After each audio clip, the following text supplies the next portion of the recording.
গ্রামের এই দৃশ্যগুলা দেখলেই ফেলে আসা দিনে অনেক হারানো স্মৃতি মনে করিয়ে দেয়। এই দৃশ্যগুলা আসলে সত্যি এক অন্যরকম অনুভূতি।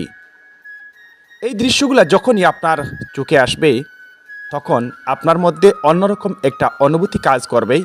আর সেই ফেলে আসা দিনে আপনাকে নিয়ে যাবে অনেক স্মৃতি, অনেক কথা, অনেক গল্প মনে করিয়ে দেবে।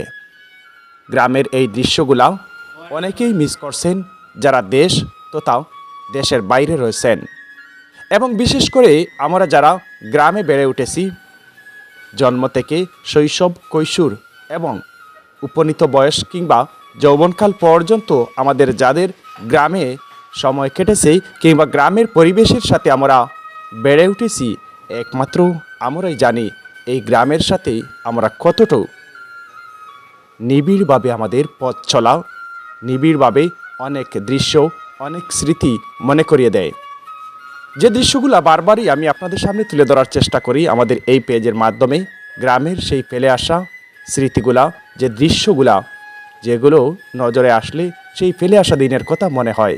এই যে গ্রাম, গাছগাছালি, পাখ পাখালি, মাঠে গরু চড়ানো, মাঠে মাঠে ফসল, সবুজের সমারোহ, এভাবেই আমাদের সব কিছুর সাথেই আমাদের গ্রামে যারা বেড়ে উঠেছি তারাই একমাত্র কতটা মিস করছি দূর প্রবাস থেকে গ্রামের এই ফেলে আসা দৃশ্যগুলা, যেটা এই দৃশ্যগুলো দেখলেই সেই ফেলে আসা দিনের কথা মনে করিয়ে দেয়।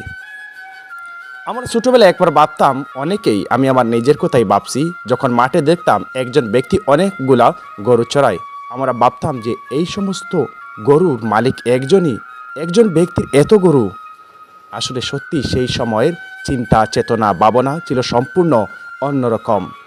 যে কথাটি আপনি আপনার বাস্তবতার সাথে মিলিয়ে দেখুন।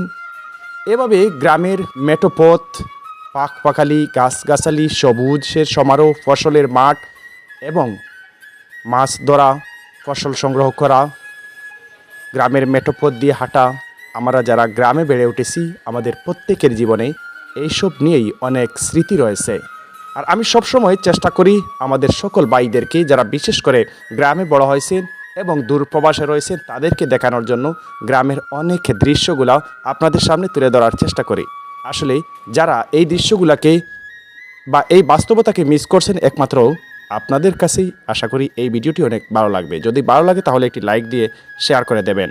এবং সবসময় চেষ্টা করি আমরা ইতিহাস, ঐতিহ্য, সম্ভাবনা আপনাদের সামনে তুলে ধরার চেষ্টা করি। আজ এ পর্যন্ত, পরবর্তীতে অন্য নতুন কিছু নিয়ে আসবো এবং আপনাদের সাথে কথা হবে, এবং কার কার জীবনের বাস্তব চিত্রের সাথে এই দৃশ্যগুলো মিলে যায় জানিয়ে দিবেন কমেন্ট করে। সবাই ভালো থাকুন। খুদা হাফেজ।